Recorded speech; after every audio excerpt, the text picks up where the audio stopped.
Hey guys, I'm Jessica from Dirt and Water Life. Thank you for watching another episode. I'm coming to you from Central Virginia, Zone 7A. This is our documentation of our journey as gardeners and wannabe homesteaders.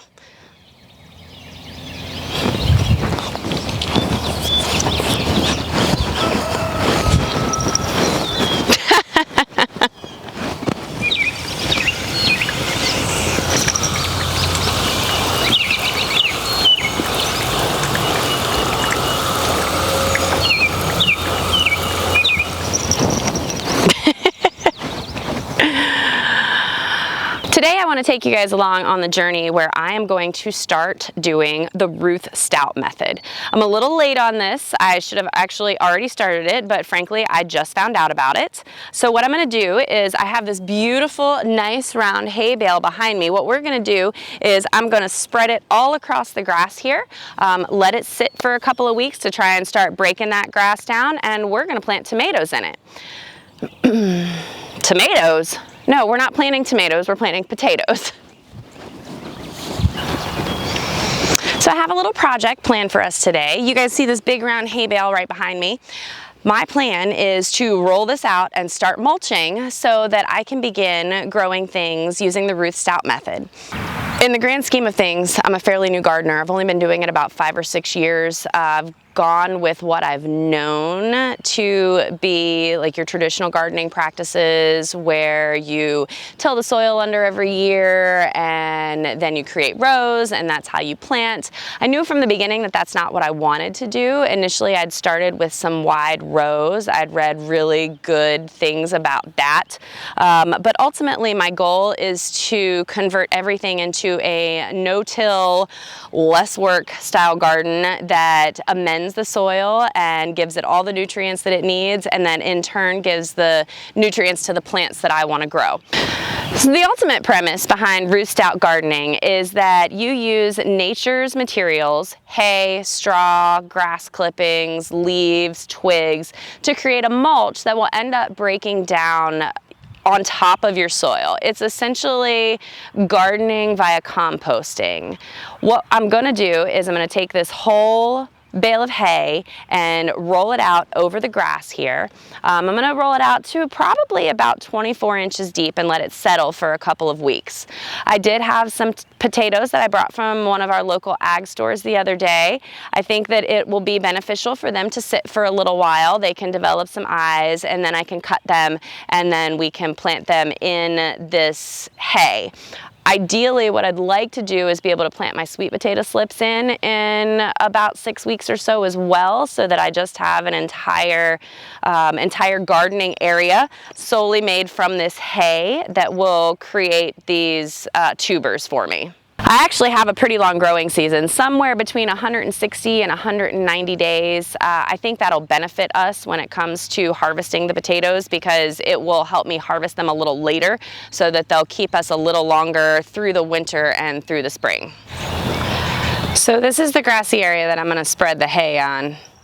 I do actually have a pile of mulch way down at the bottom there. I've been using that as weed control over the last couple of years in my garden, and it seems to work pretty well. So I think that just by good luck, that's what I was trying to do. All right.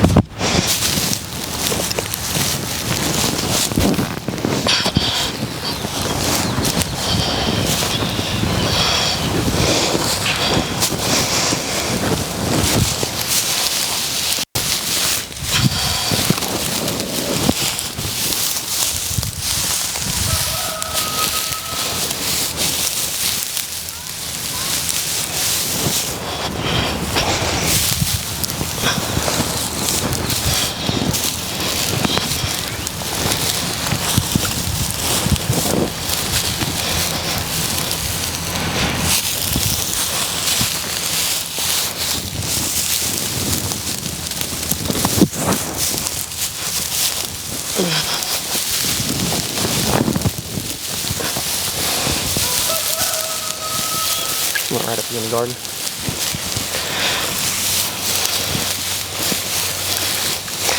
Yeah, if we're that close, we might as well just get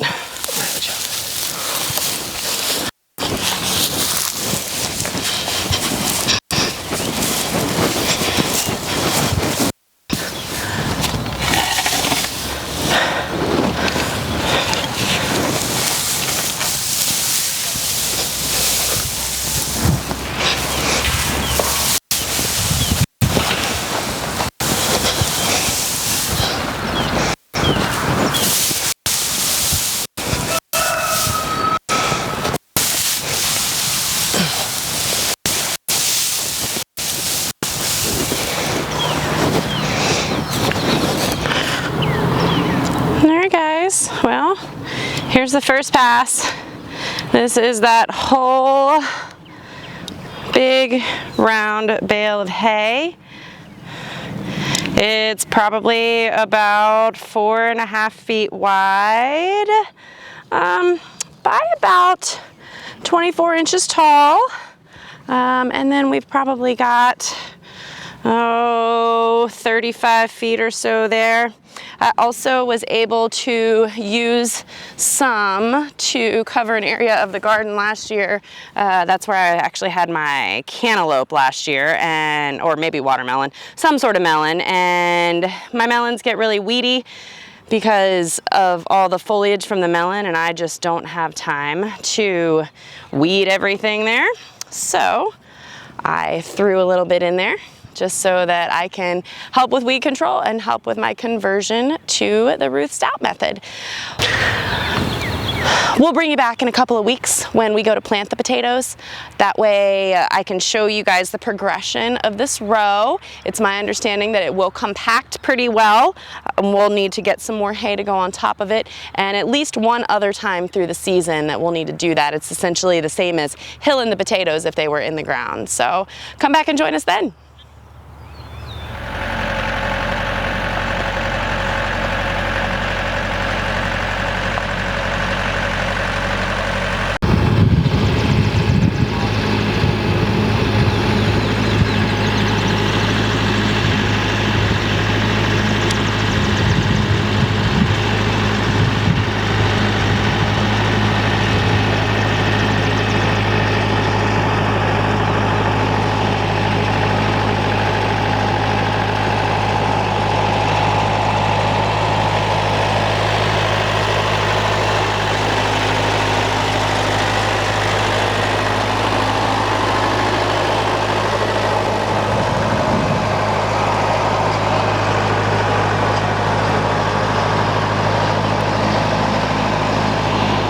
Thanks for watching this episode of Dirt and Water. If you enjoyed this video, please click the like button and click the subscribe button so that you'll be notified the next time I post a new video. Y'all have a great day. Go play in the dirt and water. See you next time. Too late for that.